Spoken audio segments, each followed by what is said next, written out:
삼성전자가 9월 중에 HBM3 양산에 돌입하겠다고 말을 했는데요. 이거는 어떻게 잘 진행되고 있고 네. 어떻게 현실화될 거라고 보세요? 만약에 산업 전문가로서 물어봤다 그러면요. 네. 잘 안 될 것 같아요. 이렇게 말씀드렸을 것 같아요. 네. 왜냐면 2019년에 연구개발 그만두는데 그게 음. 이렇게 빨리 따라잡을 수가 있겠어요. 이제 사실 어. 하이닉스가 선전물가가 굉장히 앞서 있고 뛰어난데 네. 그런데 주식 전문가 주식 투자자로서 물어본다 그러면 주가는 될 것 같아요. 라고 이야기할 것 같아요. 왜냐면 이거는 삼성에서 나오는 공식적인 톤이 되게 중요하거든요. 우리 뭐 이렇게 고객사하고 뭐 이렇게 하고 있어, 잘하고 있어. 그리고 내년 초에는 뭐 가시적인 뭐 보여줄 것 같아. 그럼 주가는 돼요. 삼성전자 주가도 되고 거기 있는 밸류 체인들도 되는 거예요. 주가는. 네. 그러면은 여러 막 증권사 네. 리포트들 보면은 그 거의 반도체를 최선호주로 꼽더라고요. 네네. 그런 건 동의하세요? 좋죠. 네, 충분히 가능한데 또 이렇게 또 다 전망이 쏠리면 재미가 없는데 사실 반도체 안 될 것 같아요. 그러면 이제 눈 감고 사면 되거든요. 근데 다 좋다 그러니까 또 오히려 좀 찝찝한 부분이 있어요. 네. 그럼 삼성전자 주가가 네. 7만 원 넘었다가 네. 다시 막 7만 원 밑으로 내려와서 막 네. 6만 8천 원, 9천 원 이렇게 되는 이유는 뭐라고 보세요? 결국 환율 이슈가 제일 크다고 생각합니다. 네. 뭐 사실 제가 그 몇 회차 전에도 말씀드렸었는데 환율 1250원이면 진짜 삼성전자 날아갈 거다 주가라고 이야기했었고 이게 한 1270원까지 왔을 때 삼성전자 주가 되게 좋았었거든요. 네. 네. 근데 이제 지금 다시 또 1300 초중반까지 올라가 버렸잖아요. 그러니까 이제 삼성전자는 재미가 없죠. 왜냐면 사실 외국인 투자자들 입장에서는 뭐 삼성전자를 산다라는 것도 있지만 사실 원화에 베팅을 하는 거거든요. 네, 삼성전자 주식을 사는 거는. 네. 그러니까 원화 강세가 좀 나타나야 되는 거죠. 그렇죠. 그렇군요. 원화 강세가 나타나려면 이제 삼성전자의 업황이 돌아서야겠죠. 네. 이게 이제 같이 맞물려야 되는 거죠. 네. 네. 그러면은 그 삼성 파운드리가 AI 반도체 수혜를 보는 거는 네. 시간의 문제라고 보는 거네요. 기회는 있어요. 기회. 지금 이제 어떻게 보면 이 정도의 천재기류의 기회가 없죠. TSMC는 지금 생산을 다 감당을 못하고 수요는 폭발하고 있고 지금 뭐 엔비디아하고 AMD하고 또 그 주문형 반도체, AI 반도체들이 또 도조 같은 칩들도 엄청나게 나오고 있잖아요. 네. 근데 지금 공급이 못 따라가고 있죠. 그러면 제일 좋은 거는 삼성이 조금만 잘해주면 네. 이쪽으로 충분히 고객을 유치할 수 있는 건데 네. 이제 그 조금을 잘해줄지는 모르죠. 테슬라도 갖고 오는 거 아니에요? 테슬라도 FSD 칩은 이제 일부 할 것 같은데 이제 그 컴퓨터에 슈퍼컴퓨터에 쓰는 도조 칩은 TSMC 7나노 공정입니다. 그러니까 더 굵직굵직한 건 아직은 또 TSMC가 그렇죠. 하는 거네요. 네. 그래서 아직까지는 메인 디시는 못 가져오고 이제 쩌리 반찬만 좀 가져오고 있습니다. 그럼 3나노 쪽에서 네. 조금 이제 확고하게 자리 잡으면 되는 거죠. 그렇죠. 그러면 이제 메인 디시가 될 수 있죠. 네. 그렇군요. 진짜 이게 어떻게 보면 진짜 천재 이루의 기회겠네요. 그렇죠. 그래서 정말 이제 삼성이 이 기회를 못 잡으면 굉장히 이제 어려워지겠죠. 향후에. 회사 체질이 뭔가 이상해졌구나 이렇게 생각할 수밖에 없죠. 그렇군요. 그 삼성 파운드리의 아킬레스건으로 꼽히는 게 어드밴스드 패키지 기술이었잖아요. 네네. 근데 요거 잘 모르시는 분들도 있을 것 같은데 이게 네네. 왜 아킬레스건이었나요? 삼성이 어드밴스드 패키징을 못하죠. 네. 사실 모바일 시대에서 제일 중요한 칩이 그 애플의 AP였잖아요. A 바이오닉 칩. 원래 이거를 삼성이 스마트폰 초창기에 파운드리 100% 했잖아요. 그리고 일부 설계도 도와주고. 근데 나중에 삼성이 경쟁 제품인 갤럭시 S를 내놓고 경쟁 AP인 엑시노스를 내놓으니까 애플이 TSMC를 끌고 와서 이제 경쟁을 시키기 시작했거든요. 그러면서 한 4, 5년 동안 기술 경쟁을 엄청 했어요. 결국 졌거든요, 삼성이. 2016년에 이제 졌는데 그때 이제 어드밴스드 패키징 기술 때문에 진 거죠. 팬아웃 웨이퍼 레벨 패키징이라는 그 기술 때문에 진 거예요. 네. 그때 심지어 선단 공정은 TSMC는 16나노였고 삼성은 14나노였거든요. 그럼 14나노 칩이 좋아야 되는데 막상 테스트 해보니까 16나노 칩이 더 좋은 거예요. TSMC. 그게 이제 거기에 삼성은 그동안에 해왔던 것처럼 플립 칩 스케일 패키징이라는 기술대로 했고 TSMC는 어드밴스드 패키징을 처음으로 도입한 거죠. 팬아웃 WLP라는 기술을 도입해서 그때부터 이제 100% 애플 AP 칩은 이제 TSMC로 간 거고 거기서 이제 기술이 뒤쳐져 버린 거예요. 근데 그 사이 삼성은 그러면 팬아웃 WLP를 잡기 위해서 뭘 보여줬어야 되는데 못 보여줬어요. 그러니까 팬아웃 WLP에 대항해서 팬아웃 PLP, 패널 레벨 패키징이라는 기술을 막 열심히 했는데 삼성전기에서 하던 걸 이제 인수를 해서 했는데 잘 안 됐죠. API 쓰지를 못했고 최근에 그래서 TSMC에서 그 패널 WLP 개발하던 사람 있잖아요. 린징청이라는 사람이 있어요. 네. 그분이 삼성으로 왔어요. 아, 그래요. 네. 그래서 자기들을 최고로 물먹였던 사람을 오히려 이제 데려온 거죠. 네. 패널 WLP 최고 전문가를 데려온 거죠. 그렇군요. 와, 그럼 대만 사람들이 엄청 욕하겠네요. 엄청 욕하고 있죠.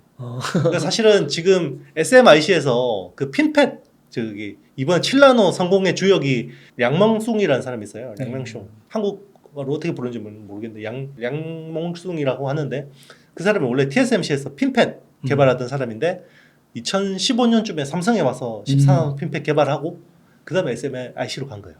그래서 지금 이번에 7나노 핀팻 개발해 준 거죠. 네. 그러니까 정말 이게 정말 그 초엘리트급 인재 한 명이 정말 이만한 일을 해낼 수 있는 거고 그리고 그 반도체 설계 쪽에서도 이런 사람이 있어요. 짐 켈러라는 사람이 있거든요. 네. 짐 켈러가 원래 그 망해가던 AMD를 살렸죠. 지금 젠 아키텍처, 네, 지금 멀티코어하고 칩넷 구조 이런 것들 거의 이제 설계 그 리사수 박사하고 손잡고 거의 AMD를 망해가던 AMD 살렸고 애플에 와서 애플의 A 바이오닉 칩 설계했고 테슬라 가서 FSD 칩 설계했고 인텔 가서 네, 에로 레이크하고 요즘에 나온 메테오 레이크 같은 것들을 설계하고 나가서 이제 테스토렌트라는 캐나다의 벤처 회사 만들었어요. 거기에 최근에 우리나라 기업들이 대거 투자했어요. 네. 투자만하네요. 현대차 그룹이 이번 시리즈 1억 달러 펀딩에서 50% 투자했고 삼성이 30% 투자했어요. 네. 그리고 지금 최근에 짐 켈러가 국내 기업들하고 굉장히 많은 협력을 하고 있어요. 아, 그래요. 네, 좋은 소식이네요. 그렇죠. 그러니까 잘 하는 거죠. 이제 정신을 좀 차린 것 같아요. 우리나라도. 네. 아, 그럼 어드밴스드 패키지 기술도 네. 점점 많은 그 삼성전자가 더 신경을 쓰고 네. 궁극적으로는 이제 TSMC랑 또 경쟁할 수 있을 만큼 네. 올리려고 한다. 그렇죠. 그렇게. 사실 삼성도 엄청나게 이제 노력하고 있는데 SK 그룹도 만만찮아요. 최근에 SK 그룹도 지금 어떻게 보면 어드밴스드 패키징에서 승기를 잡았잖아요. 이걸 더 잘하기 위해서 글라스 기판이라는 새로운 어떤 그 글라스 기판 그 앱솔릭스라는 SKC 자회사에서 굉장히 내년 양산을 목표로 열심히 하고 있고 최근에 이제 또 미국의 어드밴스드 패키징 업체 칩플랫이라는 회사 있어요. 네. 거기 지분도 한 12% 정도 인수해서 거기 이제 블랙이라는 분이 CEO로 계신데 그분이 정말 미국 내에서 탑급의 어드밴스드 패키징 전문가거든요. 그래서 앱솔릭스하고 협력을 하려고 하고 있는 거고 그리고 지금 짐 켈러가 사실 설계하는 게 암 아키텍처 기반이 아니라 그 사이5라는 회사에서 나온 리스크5 기반이라는 칩이 있거든요. 네. 리스크5 쪽에서 짐 켈러가 굉장히 열심히 하고 있는데 사이5 지분을 SK그룹이 한 9% 가지고 있어요. 와. 굉장히 놀라운 거죠. 네. 그렇군요. 네. 근데 이게 어드밴스 패키지 기술 하면 딱 떠오르는 게 한미 반도체. 네네. 네, 한미 반도체는 여기에 네. 좀 도움되고 막 그런 건 없어요. 한미 반도체가 사실은 글로벌 탑 수준의 기술을 가지게 된 거죠. 이번에. 네. 그러니까 어드밴스드 패키징이라는 게 뭐 그냥 그동안에는 칩을 단층 주택으로 지었다 그러면 이제는 주상 복합으로 지어야 되거든요. 네. 그러면 거기에 칩끼리 통신할 수 있는 엘리베이터 뚫는 게 되게 중요해요. 네. TSV라고 해서 스루 실리콘 비아라는 그거 뚫는 거 하고 그리고 칩끼리 붙이는 게 중요해요. 그 본딩 쪽에서는 세계적인 수준이에요. 한미 반도체가. 네. TC 본딩이라는 그 본딩 기술은 세계적인 수준이고 거기서 이제 기회를 잡은 거죠. 그러니까 이제 그 국내 장비 업체 중에 시총 6조 간 거는 거의 처음인 것 같은데요. 네. 네. 그럼 삼성전자랑 한미반도체도 네. 뭐 서로 협력하고 막 그런 거예요? 안 합니다. 안 해요. 네. 그게 이제 사실 삼성이 되게 바보 같은 거죠. 옛날에 이제 소송을 했었거든요. 왜냐하면 이제 그때 당시에 삼성전자가 이제 자회사 세메스 쪽에다가 이제 기술을 몰래 이렇게 빼주고 이제 그거에 대해서 한미반도체가 5개의 조항에 대해서 이제 문제를 제기했어요. 그래서 결국 이겼어요. 한미 반도체가. 5개 중에 3개를 이겼는데 그래도 고객이니까 그냥 몇십억인가 돌려주고 악수하고 끝냈대요. 근데 거래를 끊어버린 거죠. 삼성전자 끊은 네, 거죠. 네. 원래 뭐 소송하면 거래 끊어버리거든요. 아. 실제로 뭐 그런 케이스들이 많죠. 국내 뭐 심택이라는 회사도 그런 경우가 있었고, 네. 아 그렇군요. 네, 고영이라는 회사도 그런 경우가 있었고. 네. 네. 또 그런 부분은 안타깝지만 그래도 네. 이제 어드밴스드 패키지 기술 이런 부분을 그래도 활발하게 진행하고 있다. 그렇죠. 훌륭한 인재들. 과거가 뭐가 중요합니까? 네. 과거의 앙금은 털고 미래를 위해서 손을 잡아야죠. 필요하면. 네. 이제 그게 사실 삼성의 어떻게 보면 조직의 경직성 이런 거 봐야겠죠. 필요하면 잡아야지. 왜 그럴까요? 그렇게요. 네. 그다음에 대표님 그다음에 또 질문 드리고 싶은 게 네. 그 최근에 미국 칩스법에서 네. 가드레일 조항 윤곽이 나왔습니다. 네. 그래서 미국의 보조금을 받은 경우 중국의 5% 이상 캐파 증설을 못하도록 한 내용인데 네네. 이거는 좀 어떻게 봐야 될까요? 일단 이제 원래 안이 나왔었죠. 이제 안 나온 대로 확정됐기 때문에 뭐 이게 추가적인 악재가 될 것 같지는 않아요. 그럼 뭐 그렇다고 호재로 보기도 좀 애매하죠. 네. 이제 미국의 칩스법 보조금 받으면 이제 중국 투자는 제한되는 거니까. 그리고 이제 첨단 공정은 5%고 레거시 공정은 10%인데 우리나라는 레거시가 없으니까 거의 첨단 공정이 5%로 이제 제한된 건데 이거 자체는 큰 문제 아닌데 이제 장비 반입 유예 있잖아요. 1년. 그게 더 중요한 것 같아요. 지금 왜냐하면 삼성 같은 경우는 낸드의 40%를 시안에서 생산하고 있고 특히 SK 하이닉스 같은 경우는 심각하죠.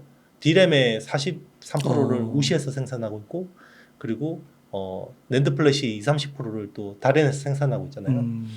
그러면 이제 이게 테크 마이그레이션이 안 된다 그러면 그 공장들이 쓸모가 많이 줄어버리기 때문에 일단 1년 유예 받고 내년에도 또 1년 더 유예 받고 이게 제일 좋은 거긴 하죠. 그래서 인텔이 판 거군요. SK에. 그렇죠. 그런 합리적 의심을 많이 하죠. 쟤들은 미리 미국 정부에서 기뜸해줘서 하이닉스한테 떠넘기고 간 거 아니야? 이런 의심을 하죠. 그럼 이거 되게 들었을 때는 굉장히 큰 거 같은데 네. 극복할 수 있는 악재는 맞는 네. 거예요? 일단 만약에 그러니까 사실 언론이 좀 설레발 안 쳤으면 좋겠어요. 저는 뭐 1년 유예 받는다라고 막 계속 그렇게 기대감을 높여놓는 게 주식시장에는 저는 안 좋아요. 도움이 안 돼요. 오히려 안 된다고. 네, 오히려 이제 굉장히 드라이하게 이거 이제 가능성을 거의 중립적으로 놓고 이게 만약에 진짜 연장을 받게 되면 이게 이제 그러면 호재성 재료가 되는데 당연히 받는다라고 생각하고 있으면 이게 나중에 쇼크가 될 수 있거든요. 주식시장에는. 네. 그렇구나. 이게 네. 또 이게 큰 악재네요. 하반기에 남은. 이제 올해 남은 마지막 허들이 아닐까 싶습니다. 마지막 허들. 그럼 만약에 이거 네. 만약 뭔가 충격이 오면 네. 그 다음에는 괜찮아요?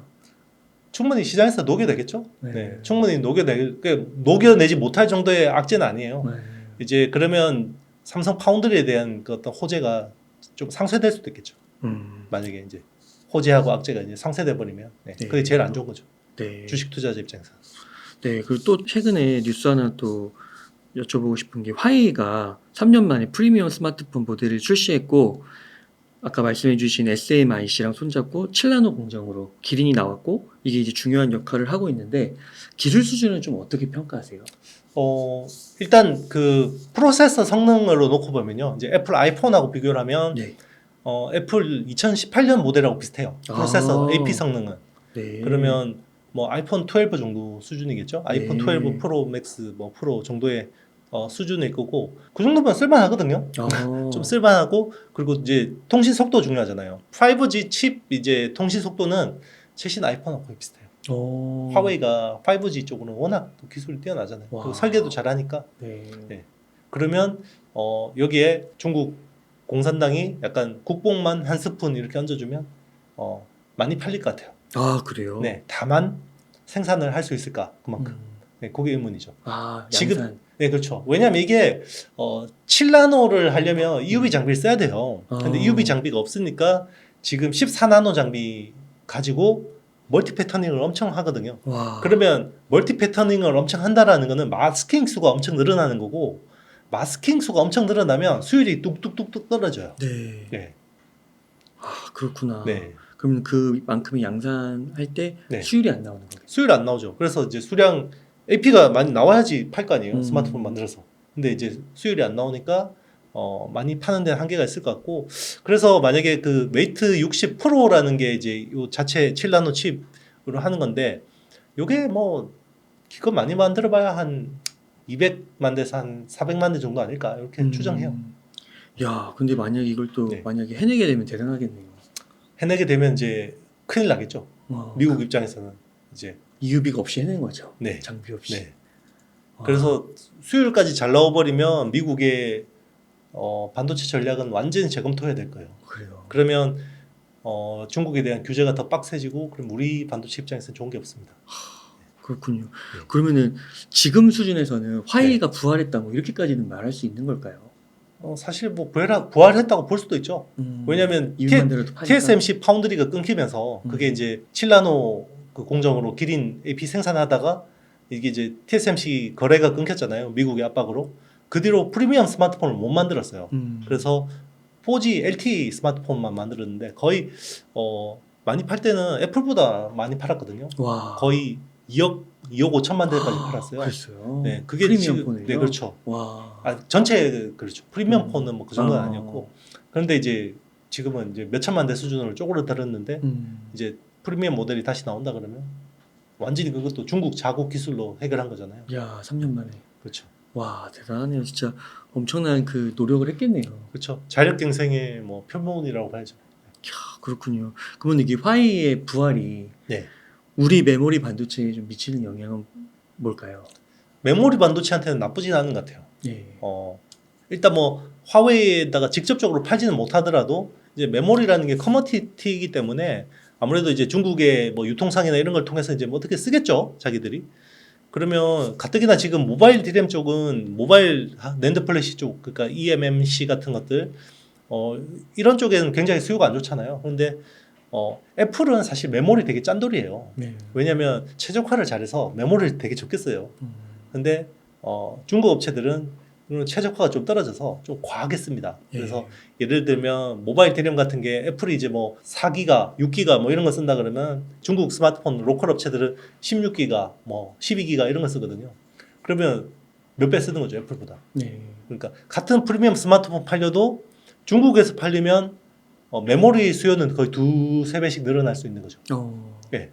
메모리는 나쁘지가 않은 거네요. 메모리 입장에서 나쁠 건 없어요. 아, 네. 근데 오히려 화웨이가 너무 잘해버려서 네. 양산에 성공해서 그렇게 네. 돼서 미국이 규제가 빡세지면 네. 안 좋아지는 거고. 그런 부분은 이제 또 걱정이죠. 네. 아, 그 최근에 보면 이제 중국 쪽 노출도가 있는 장비 업체들, 소재 부품 업체들이 주가가 별로 재미가 없어요.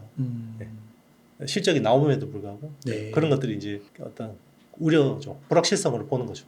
그 한 축에서는 네. 그 대중 수출 그 무역 수지가 많이 줄었다고 하잖아요. 네. 그리고 그거를 극복할 수 있을까에 대해서 퀘스천 마크를 제기하는 분들도 많은데 그 정말로 그 K-팝 같은 경우는 그 중국 시장이 막혔을 때 글로벌로 해서 잘 됐잖아요. 반도체도 반도체 산업에서도 그런 역사가 일어날 수 있을 거라고 보세요. 그러니까 제조업 탈중국이 얼마나 잘 될지가 중요한 것 같아요. 맞아요. 그래서 지금 중국에 파는 반도체를 인도나 베트남이나 네. 인도네시아 같은 데 얼마나 팔 수 있을지. 그리고 실제로 뭐 미국에 파는 어떤 양들은 많이 늘어나고 있거든요. 그리고 이제 미국 내에 이제 첨단 제조업들이 많이 들어오면 거기에 또 반도체를 많이 팔아야 되잖아요. 네. 이제 그러면 자연스럽게 조정이 되는 거죠. 네. 네. 그래서 그런 방식으로 좀 중국 의존도를 줄이는 방향으로 가도 그거는 이제 우리가 줄이려고 뭐 줄이는 게 아니라 자연스럽게 이제 제조업이 있는 쪽으로 반도체 가는 거니까 중간재잖아요. 네. 그래서 자연스럽게 조정되는 거죠. 굳이 지금 중국에 제조 시설들이 많고 수요가 많은데 우리가 안 팔 이유는 없죠. 네. 그러면 그 지금 중국 시장 네. 주식 투자를 네. 좀 여쭤보고 싶은데 그 지금 같은 이런 약간 그 미중 무역 전쟁 지정학의 시대에서 중국에 투자하는 거는 좀 어떻게 생각하세요? 저는 그렇게 뭐 긍정적인 가치는 않습니다. 아. 네. 굳이 뭐 중국에 투자해서 뭐 봐야 되나? 네. 그리고 뭐 중국 투자가 생각보다 난이도가 되게 높아요. 네. 뭐 인덱스에 투자하기도 되게 힘들고 그렇죠. 그리고 이제 어떻게 보면 당국의 어떤 의도나 이런 거에 따라서 굉장히 많이 휘둘리고 알리바바 같은 회사들 옛날에 한때 얼마나 유망하게 봤어요. 네. 네. BAT라고 했죠. 뭐 바이두, 알리바바, 네. 텐센트 그 회사들 지금 그렇죠. 지금 주가를 보면 뭐 요즘에는 모르겠습니다만은 쉽지가 않죠. 뭐 지금 중국 반도체 기업들이 또 주가가 되게 좋긴 한데 이게 또 뭐 이거는 시진핑의 생각에 따라 얼마든지 달라질 수 있기 때문에 근데 일부 뭐 자기 포트에서 약간 비중은 가져가는 건 나쁘지 않은데 저는 오히려 요즘에 그냥 일본 인덱스 투자하는 게 오히려 나은 것 같은데요. 일본 쪽에 ETF, 일본 반도체 ETF 이런 거. 네. 그 미국 반도체나 네. 그 미국 빅테크나 이런 데 거품이 있다는 얘기도 좀 네. 하는데 거기에 대해서는 좀 어떻게 생각하세요? 거품 있죠. 아, 있어요. 있는데 이제 저게 꺾일 거냐라고 어, 하면 당분간 꺾일 것 같지는 않은데 어. 이런 생각이 드는 거죠. 그래요. 어쨌든 지금 기술 혁명을 주도하는 거는 결국 미국 빅테크잖아요. AI도 그렇고 그렇죠. 이제 거기에 이제 우리 HBM이 살짝 이제 이렇게 발을 걸치고 있으니까 수혜를 보는 거고. 찐 수혜는 사실 뭐 오픈 AI나 뭐 MS나 이런 거였잖아요. 엔비디아 그죠? 이런 것들이었기 때문에. 그럼 주식시장에 거품이 있는데 꺾이지 네. 않는다는 거는 네. 그 이게 나중에 실적이 뒷받침되면서 네네. 그 거품을 받쳐준다 이런 의미일까요? 그렇죠. 아. 네, 그렇게 될 수도 있고 그 실적이 못 따라가주면 이제 꺼지는 거죠. 아 그렇군요. 네. 네. 그리고 또 최근 뉴스 중에 그 MS의 엔비디아 AI 반도체 오더컷 그리고 테슬라는 이 도조칩을 TSMC에 대거 의뢰했다 이런 이야기가 나오는데 이런 걸 봤을 때 AI 반도체 시장에서 엔비디아의 독점력이 좀 약해지는 거 아닌가 거기서 좀 어떻게 생각하시나요? 일단 이제 그러면 테슬라는 왜 도조 칩을 주문을 했을까요? D1이라는 칩을. 네. 그게 엔비디아의 H100보다 좋아서 주문을 했을까요? 뭘까요? 그러진 않을 거예요. 아마 네. 지금 H100 수급이 안 되니까 아. 올해 정말 쥐어짜서 만들어도 50만 개거든요. 그러면 서버 한 대에 8개씩 필요하니까 이게 수요는 폭발인데 공급이 못 따라가는 거예요. 그러니까 이게 그러면 언제 해결이 되지라고 봤더니 TSMC 코어스라는 그 어드밴스드 패키징이 필요한데 그게 2025년까지 쇼티지래요. 네. 내후년까지. 그러면 일론 머스크 입장에서는 당장 자기들이 AI 쪽으로 연산해야 되는 거는 굉장히 많은데 엔비디아 칩 수급은 안 되죠. 그리고 얼마 전에 이야기했어요. 자기들도 엔비디아 칩 수급만 원활하면 우리 AI 파운데이션은 엔비디아 칩으로 돌리고 싶다. 그리고 심지어 구글도 자기들이 TPU라는 칩이 있거든요. 자체 설계한 칩. 근데 이거 있는데 엔비디아 칩만 수급만 잘 되면 우리 엔비디아 칩으로 할 거야. 그러니까 데이터 트레이닝에서 엔비디아 칩은 압도적이에요. 와. 근데 문제가 공급이 안 되는 거예요. 공급이 안 되고 가격도 너무 비싸고. 그러다 보니까 이제 기다리다가 안 되겠다. 자체 설계 칩 쓰자라는 게 이제 그 테슬라의 D1 칩 수주로 나온 거고. 그 말은 살 때는 되게 많다라는 거예요. 그렇기 때문에 데이터 트레이닝 구간에서는 엔비디아를 위협할 제품이 없다라고 봐야 되는 거고. 그리고 뭐 사실 그 엔비디아도 그 다운그레이드해서 A100이나 H100 같은 것들을 다운그레이드해서 중국향으로 만들잖아요. 그래서 성능을 거의 반 이하로 떨어뜨려 가지고 A800, H800이라는 칩이 있는데 이것도 안 팔아요. 너무 지금 비싸고 프리미엄 붙고 암 시장 생기고 이러니까 이번에 인텔의 가우디 2라는 칩이 또 불티나게 팔리잖아요. 그러니까 그만큼 그 엔비디아 칩의 영향력은 아직까지 상당한 겁니다. 근데 이제 공급이 못 따라가지고 엔비디아가 너무 비싸게 파니까 이게 보급이 좀 지연되는 부분이죠. 근데 이제 엔비디아는 독점일 때 많이 뽑아먹겠다라고 생각인 것 같고요. 요게 이제 나중에 추론 시장으로 넘어가면 한 2년 이후에 AI가 데이터 트레이닝이 끝나고 추론 시장으로 넘어가면 이제 아마 이런 자체 설계 NPU 시장이 많이 활성화되겠죠. TSMC가 이거를 네. 공장 증설을 막 네. 갑자기 해버릴 수 있는 건 아니지 않나요? 갑자기 하고 있는데도 불구하고 2025년까지 걸리는 거예요. 아. 네. 왜냐하면 그 TSMC가 이제 그러면 갑자기 막 지금 3배 증설하고 있거든요. 코어스라는 캐파를. 3배 뭐 지금 많게는 뭐 6배 한다는 이야기도 있어요. 근데 이 관련 서플라이 체인들이 있잖아요. 또 독점 업체들이에요. 예를 들면 하이브리드 본딩, 배시 뭐 이런 쪽. 그리고 뭐 어플라이드 머티리얼즈 뭐 그 밑에 있는 또 뭐 기판 이런 것들이 기존에 어떻게 보면 굉장히 큰 시장이 아니라 그냥 아주 특화된 시장이었는데 이게 갑자기 수요가 폭발한 거거든요. 그러니까 그 밑에 있는 서플라이 체인들이 준비가 안 돼 있어요. 그러면 한 아이템당 뭐 만약에 한 개 장비면 여기에 공급업체가 몇 개가 안정적으로 있고 이러면 큰 문제가 없죠. 근데 딱 한 개 있는 거예요. 그 본딩도 딱 보면 한미반도체 이런 애들밖에 없는 거죠. 네. 그러니까 독점이 지속되는 거죠. 엔비디아도 독점인데 엔비디아의 칩을 생산하는 TSMC도 독점이고 TSMC의 장비를 납품하는 애들도 상당수가 독점인 업체들이 많다 보니까 여기서 병목, 여기서 병목, 여기서 병목 원활하지 않죠. 그러면 이게 TSMC 아니 그 엔비디아 말고 뭐 테슬라나 뭐 애플이나 뭐 MS나 이렇게 자체적으로 칩을 만들어서 그거를 이렇게 양산하는 방향으로 가서 그 엔비디아의 그 칩이 경쟁력이 약해지고 이렇게는 보시지 않는 거예요. 그렇진 않을 거예요. 네. 그러니까 엔비디아 칩을 못 구하니까 궁여지책으로 만든 거지. 네, 쓰는 거지. 네, 지금은 사실 엔비디아 칩 있으면 다 쓸 거예요. 네. 그렇군요. 그리고 그럼 이걸 D1 칩 같은 걸 테슬라가 쓴다 해도 네.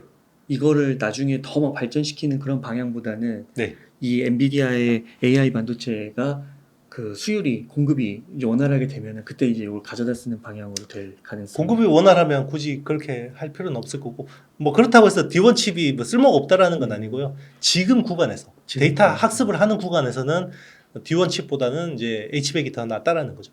근데 H백이 없으니까. 네. 네. 아, 그렇군요. 네, 감사합니다. 그럼 대표님 끝으로 지금 1억 정도 여유 자금 있으면 어떻게 투자를 하면 좋을까요? 네. 뭐 지금은 약간 밸류에이션 싸져 있는 반도체 전공정 관련된 업체들 쪽으로 좀 투자 비중을 늘릴 것 같고요. 한 3-40% 정도. 그리고 20-30% 정도는 그냥 이제 어드밴스드 패키징 기존에 있는 관련된 업체들 좀 투자를 할 것 같고. 그리고 이제 뭐 나머지는 이제 미국, 일본 주식 이런 쪽으로 투자를 할 것 같아요. 네. 그러시군요. 엔비디아도 들어가나요? 엔비디아 투자해야죠.